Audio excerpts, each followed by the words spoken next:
Se decía que las milicias urbanas nunca podrían detener al emperador. Se percibía esto como una lucha sin sentido ni salida, donde la fuerza de la espada y la armadura eran más poderosas que cualquier resistencia. Se convencía que, si se sembraba suficientemente miedo y sumisión en la gente, toda resistencia desaparecería con el tiempo, cediendo ante la fuerza abrumadora. La fe era que el poder iba siempre de la mano de la victoria, que la armadura y el armamento eran más fuertes que la voluntad y la determinación, y que el imperio era una criatura con una capacidad casi ilimitada de hacer lo que quisiera, sin necesidad de permiso o consentimiento. En estos pensamientos creían quienes tenían el poder en sus manos, quienes vertían el veneno de sus órdenes en los corazones de las ciudades.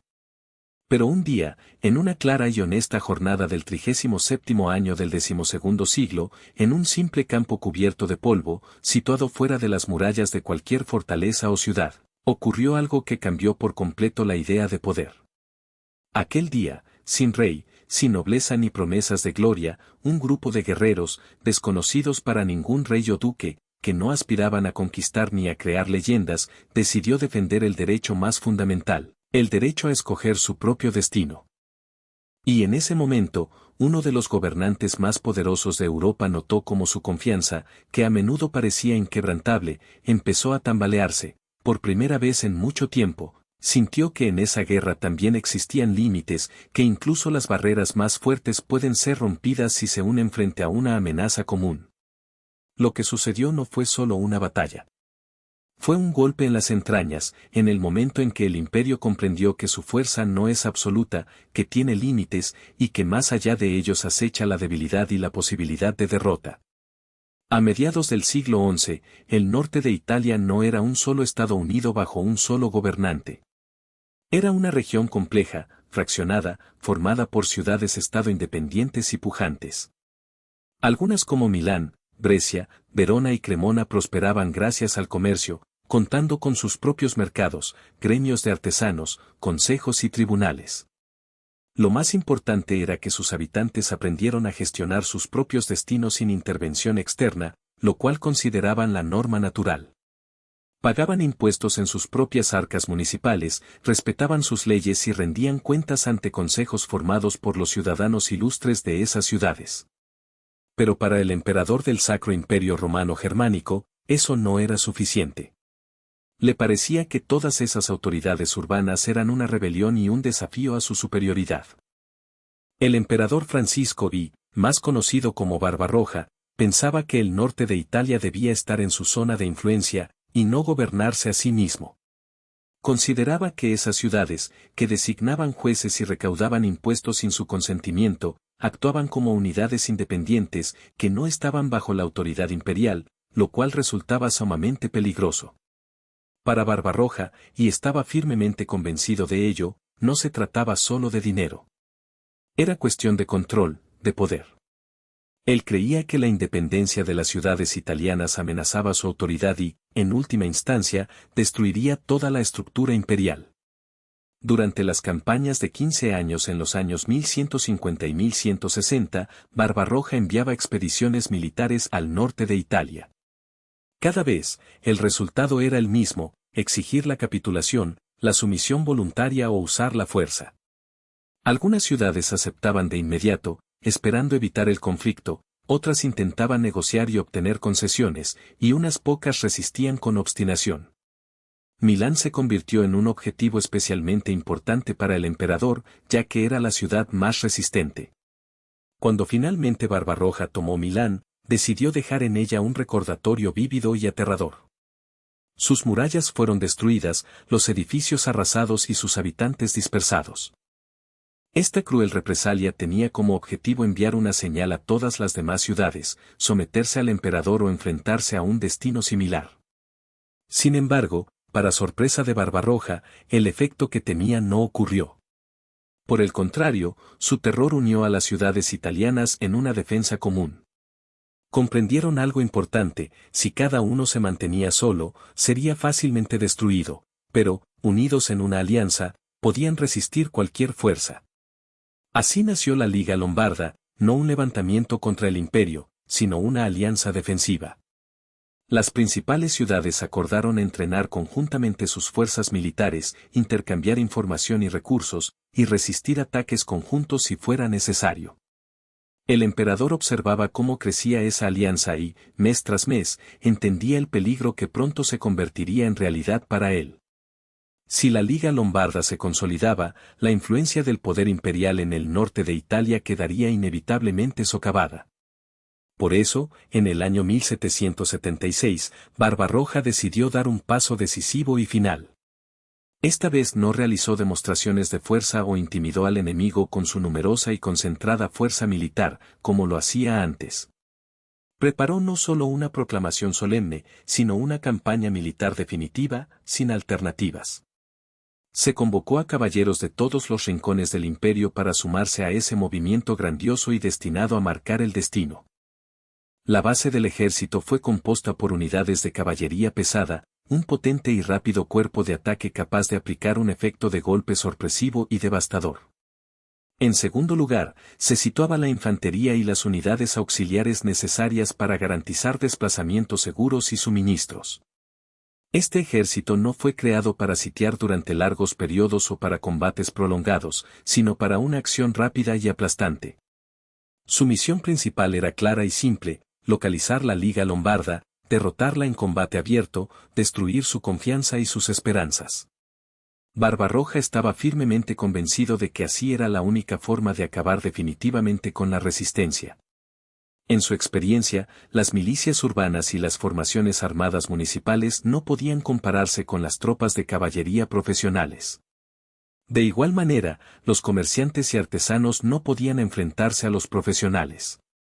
Él partía de la idea de que solo un ejército compuesto por guerreros bien entrenados y disciplinados sería capaz de vencer a las fuerzas movilizadas en la ciudad. Con esta convicción, el ejército de Federico Barbarro se dirigió hacia el sur, hacia Lombardía, hacia tierras situadas cerca de Milán, a una pequeña fortaleza llamada Liaño, donde se decidiría el futuro estatus y control del imperio en el norte de Italia. La noticia de la llegada de las tropas imperiales se difundió entre las ciudades lombardas de manera más calmada y silenciosa de lo que podría esperarse, hasta que de repente se hizo evidente: los estandartes imperiales vuelven a tocar su tierra. El enemigo avanza, el ejército de Federico Barbarro, paso a paso, lentamente, pero con firmeza. Y ya no se podía ignorar.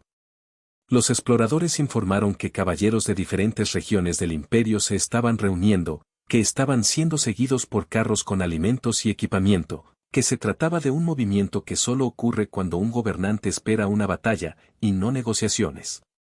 Dentro de las ciudades de la Liga Lombarda no cabía duda de que esto era una señal de la inminente confrontación crucial, de la necesidad de tomar medidas decisivas. Los canteros enviaban mensajeros de un lado a otro, entre Milán y las ciudades aliadas cercanas, mientras las campanas no sonaban para rezar, sino que convocaban a la gente a reuniones y preparativos. En las milicias urbanas se comenzaban a llenar los registros de reclutamiento, cada hombre capaz de portar armas debía responder al llamamiento. No era un impulso maniático de miedo, sino una regla estricta y bien preparada, establecida tras años de experiencia. Los esfuerzos de las ciudades lombardas estaban dirigidos precisamente a ese momento. Desde hacía tiempo, en cada una de ellas se habían creado unidades organizadas de milicia. Los hombres se agrupaban por distritos y gremios: artesanos, herreros, carpinteros y campesinos, todos participando en la preparación. Los arqueros practicaban en formaciones cerradas, los escuderos fortalecían su resistencia y disciplina, todo según el plan. Las armas y el equipo no se acumulaban en el último minuto, ya estaban preparados, extraídos de los arcas y arsenales, y cuidadosamente distribuidos según un calendario preestablecido.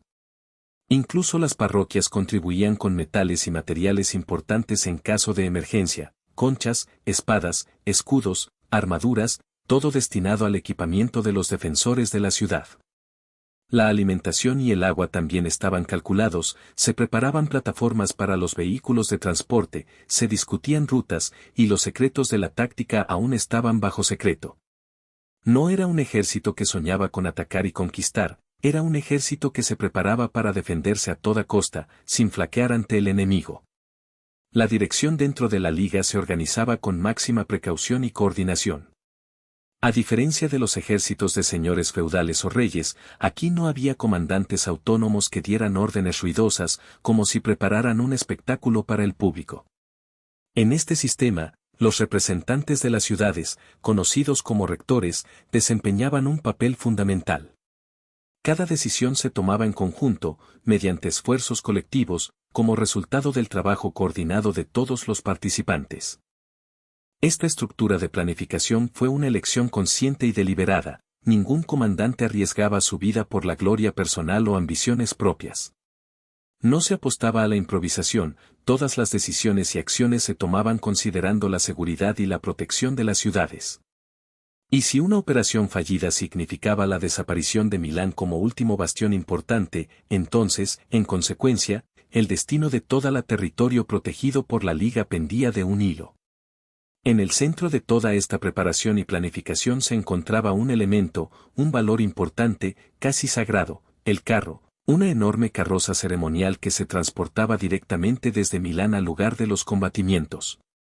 La escoltaban guardias armados, y la aparición del carro se percibía como un evento solemne y serio, recibido con respeto y ritualidad. En el campo de batalla, se erguía un símbolo majestuoso, una cruz maciza, adornada con banderas de las ciudades de la Liga, que simbolizaban no solo la fe o la tradición, sino también el compromiso supremo. Esta cruz no era solo un símbolo, sino la personificación de una fidelidad inquebrantable a la causa, que era la vida misma para cada defensor. Cuando el criollo avanzaba hacia el combate, la retirada se volvía imposible, renunciar a ella equivalía a abandonar las ciudades mismas, su futuro y su seguridad. Alrededor de este símbolo se congregaban los hombres, intercambiando votos no por la conquista de tierras ajenas o para buscar gloria, sino para proteger su propia tierra y su independencia.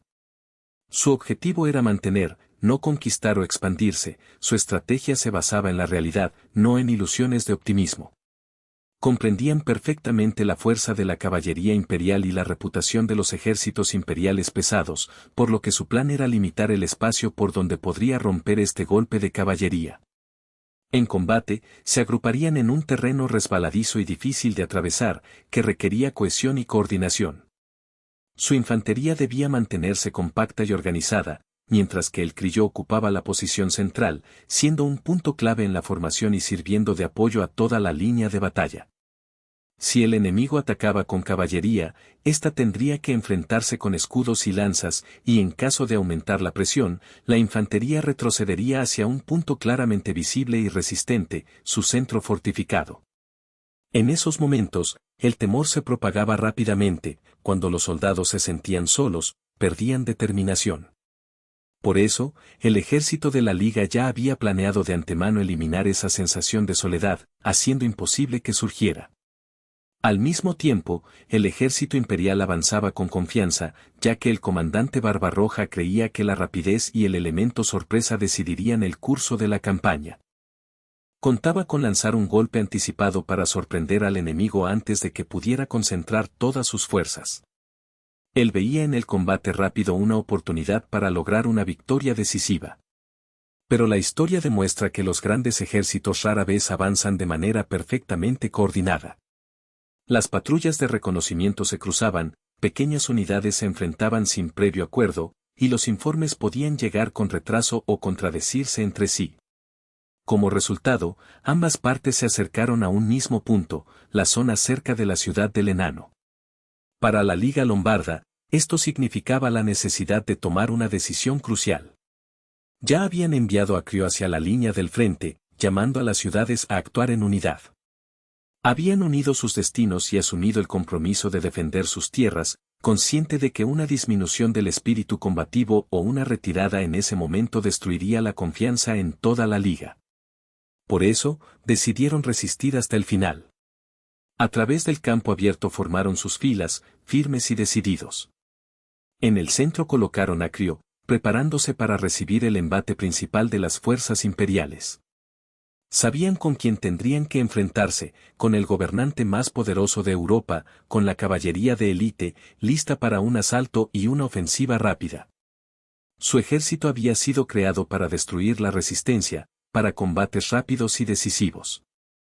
Pero al mismo tiempo comprendían claramente quiénes eran, ciudadanos, milicias, gente común que peleaba no por ampliar sus dominios, sino por el derecho a gobernar sus propias ciudades. La batalla aún no comenzaba, pero ambas partes tenían claro que no habría vuelta atrás. El silencio se prolongó por un largo minuto, ambas fuerzas estaban a una distancia en la que podían sentir la presencia del enemigo, pero aún no habían llegado al punto de enfrentarse. La Liga Lombarda se puso en línea en un espacio abierto. Sus filas de infantería estaban compactadas como una sola, y Crio se colocó en el centro, con las banderas ondeando al viento. Los soldados ajustaban sus empuñaduras en las lanzas, algunos miraban hacia adelante, esperando el golpe, otros estaban fijos en el suelo, concentrados y en silencio, sintiendo que en ese momento debían superar el miedo. Ese momento era el más difícil, porque era precisamente en ese instante cuando el miedo podía invadir el corazón de cada uno, el temor a estar solo en plena batalla. A lo lejos, tras la línea, comenzaba un mosaico visual. Primero aparecían los exploradores, luego los contornos de las caballerías reunidas para el ataque, y finalmente, el sonido del metal, el crujir de las correas y el resoplido de los caballos agotados por el peso de las fuerzas que avanzaban. La diferencia era evidente. Por un lado, la caballería profesional, cuyos comandantes estaban entrenados para dar golpes decisivos, usando velocidad y fuerza para dominar. Un ejército acostumbrado a cosechar victorias gracias a la energía acumulada y la táctica eficiente. Por otro lado, las milicias civiles, gente para quienes defender la línea significaba proteger su hogar, no avanzar sin control. Estos dos mundos, el guerrero y el civil, se preparaban para enfrentarse, plenamente conscientes de que no había más que hacer y que el ganador se decidiría en ese instante único. Un ejército, organizado más para la resistencia que para ataques rápidos y superioridad absoluta, mostraba resistencia y tenacidad, no rapidez en la ofensiva. Nadie ordenó lanzarse al momento hacia adelante con toda la fuerza, ambas partes estudiaban cuidadosamente la situación en el campo de batalla, analizaban cada movimiento y cada línea. Los comandantes imperiales veían claramente los límites y las características de la fuerza llamada Croch. Entendían lo que eso significaba y sabían que ese umbral, que lo separaba de una posible victoria, era completamente alcanzable y, en su opinión, pronto caería. Su mirada era experimentada y tranquila, ya que en situaciones similares, para quienes ya habían enfrentado batallas similares, esto era algo habitual. Muchas guerrillas militares hasta ese momento parecían confiadas y resistentes, hasta que empezaba la fase activa del combate, cuando los caballos desgarraban el aire circundante, y los caballeros y la infantería entraban en contacto decisivo y a menudo impredecible. Los comandantes lombardos lo sabían por experiencia. Habían advertido varias veces a sus guerreros que el primer golpe de caballería no determinaría el resultado de la batalla.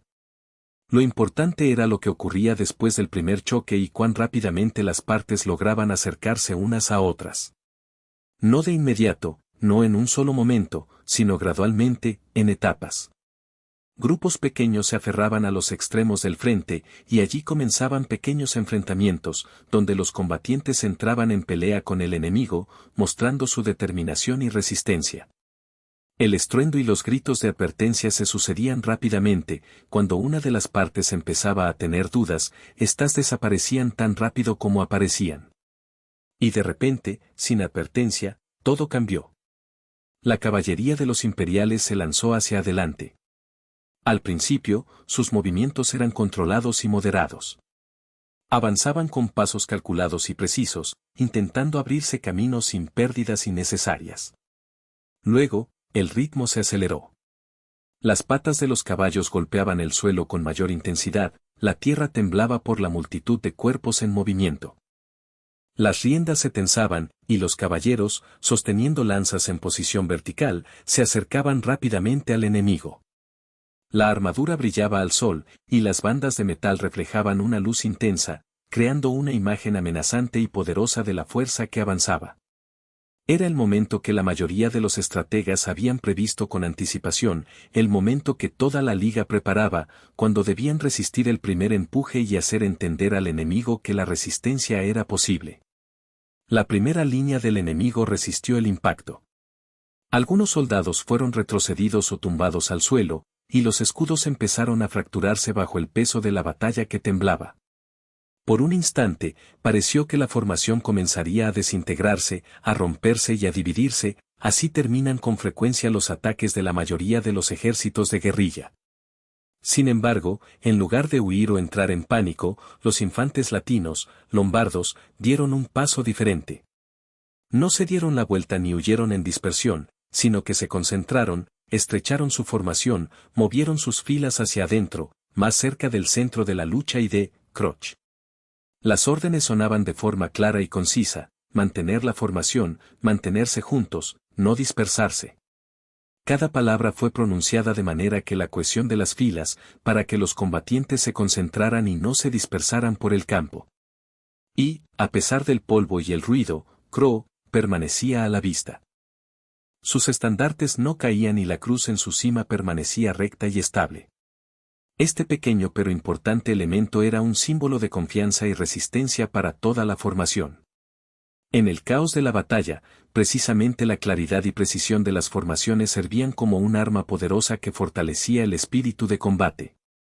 Los caballeros imperiales, al sentir que el ataque no logró el efecto deseado, volvieron a intentar romper la defensa. Con renovada fuerza, se lanzaron hacia adelante, esperando que su nuevo embate una vez más destruyera la resistencia. Sin embargo, en ese momento los combates tomaron un rumbo diferente, se volvieron mucho más densos, espesos. En algunos lugares, los caballeros se enfrentaron con la infantería, bajándose de sus caballos y luchando ya no a velocidad, sino en combate cercano, usando espadas y martillos de guerra en lugar de lanzas. Tras la táctica original de rotura, los luchadores de ambos lados comenzaron a unirse en enfrentamientos intensos y decididos, dejando en duda el resultado de la batalla. Pero lo más importante, la línea que defendían los lombardos seguía en su lugar. No se lanzaron en una persecución, ni intentaron perseguir al enemigo ni contraatacar de inmediato. Simplemente se mantuvieron, sosteniendo sus posiciones, reflejando de manera gradual y clara cada oleada de ataque.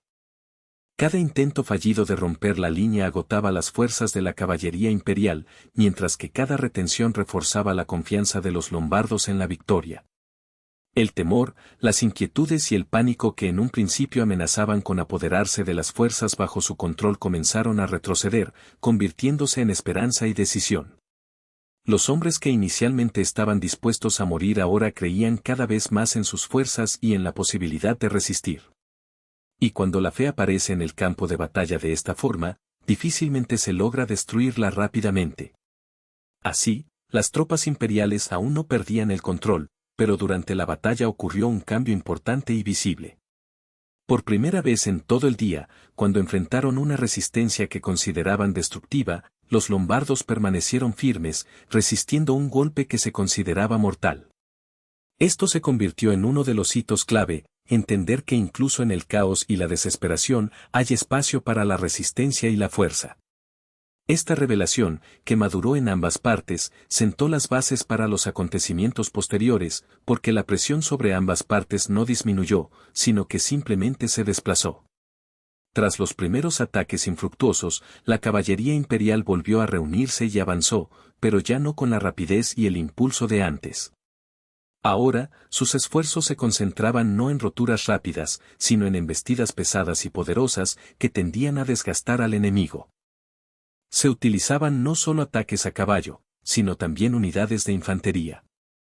Algunos caballeros bajaron de sus caballos para luchar directamente en tierra, más cerca del enemigo, usando espadas y martillos de guerra en lugar de lanzas, con el objetivo de superar la defensa y causar el mayor daño posible.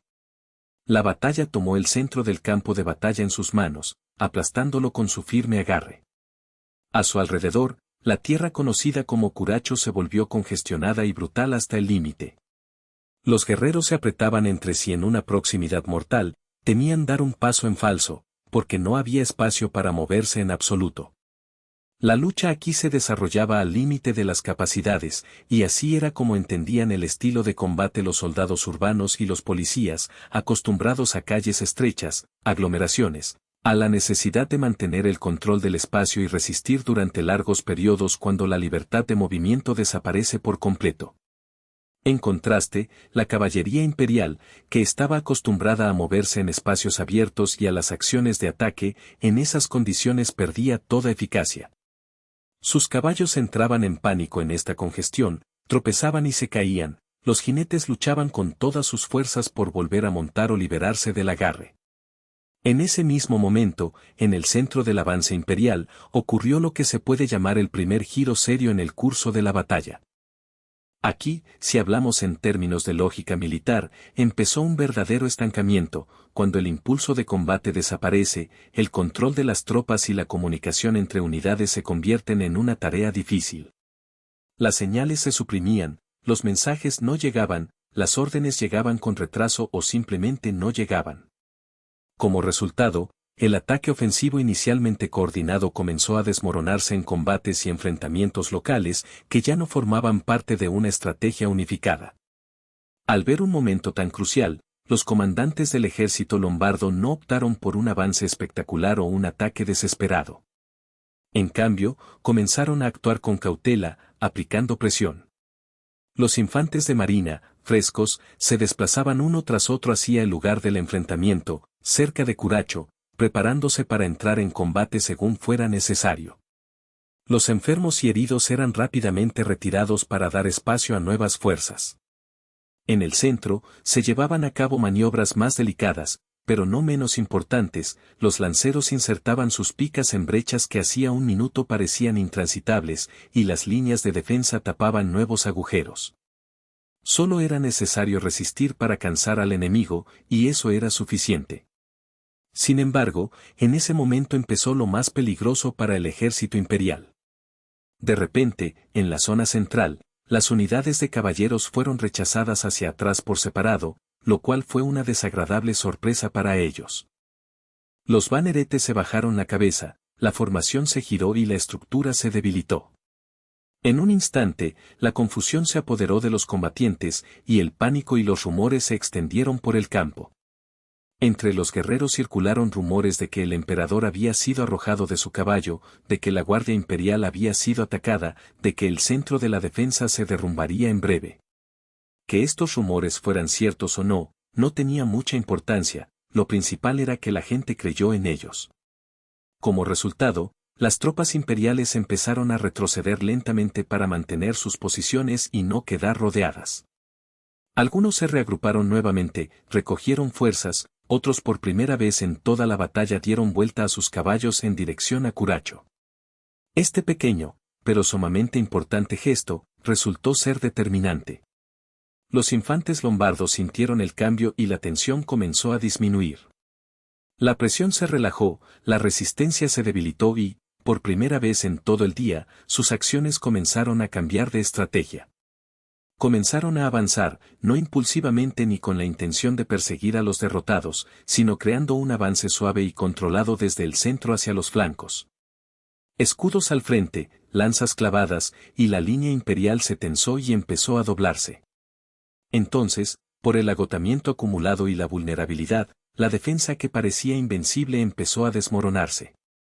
Lo que antes era una resistencia firme se convirtió en una fuga, y lo que se detuvo fue transformado en huida. El campo de batalla de repente se partió, los caballeros se lanzaron hacia afuera, liberándose de las ataduras de la lucha en la medida de lo posible. Los escuadrones huían rápidamente hacia lugares más seguros y ocultos, mientras la comandancia se desmoronaba bajo la presión del agotamiento y el miedo. La Liga Lombarda no persiguió mucho, no fue necesario.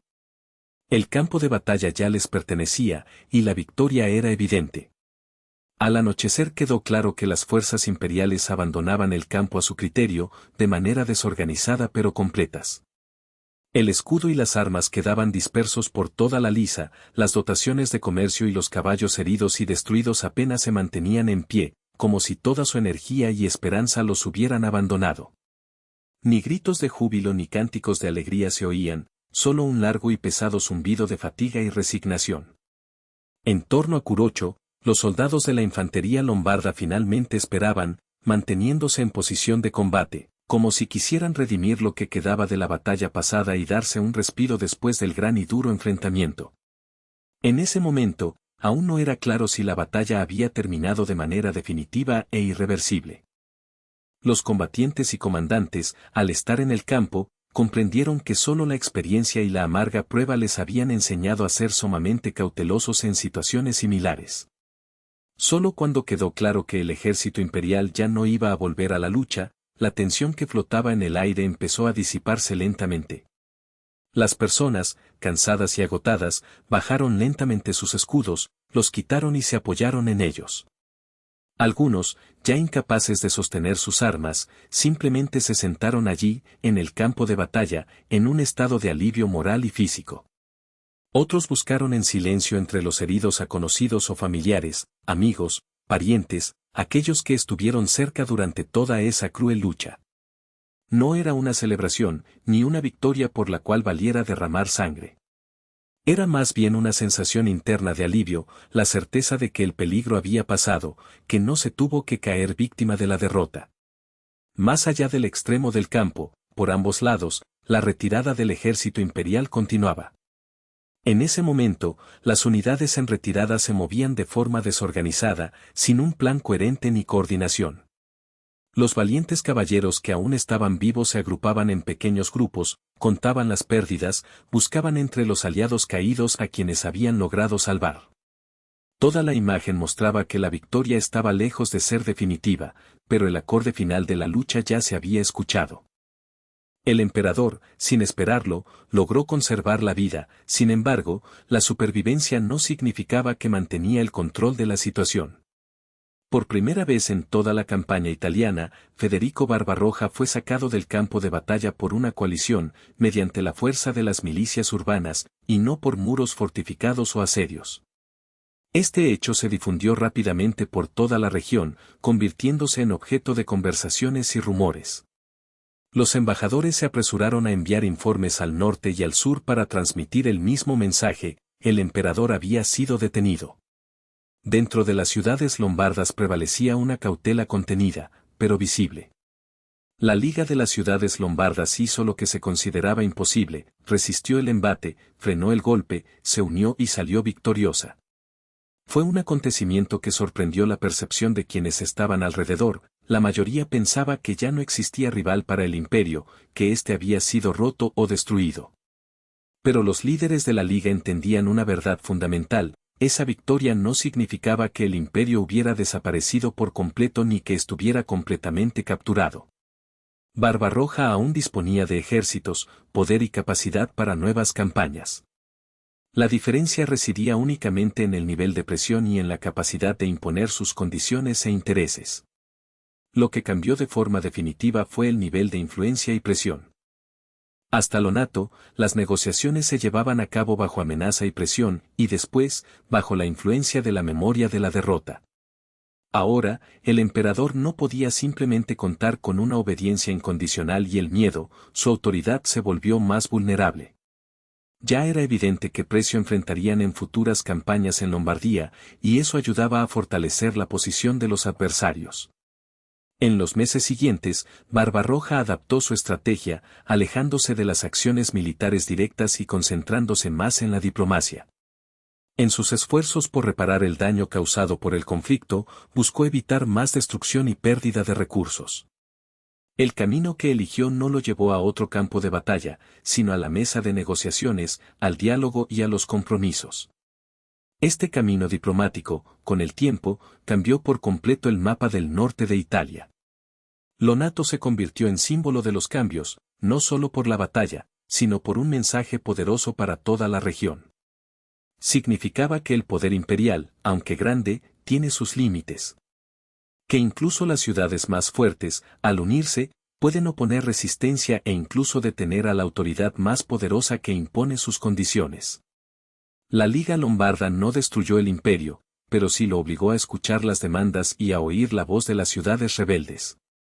Durante varios años, en esa región comenzaron cambios significativos. En lugar de campañas militares constantes y amenazas, emergieron las negociaciones, el diálogo y la búsqueda de acuerdos.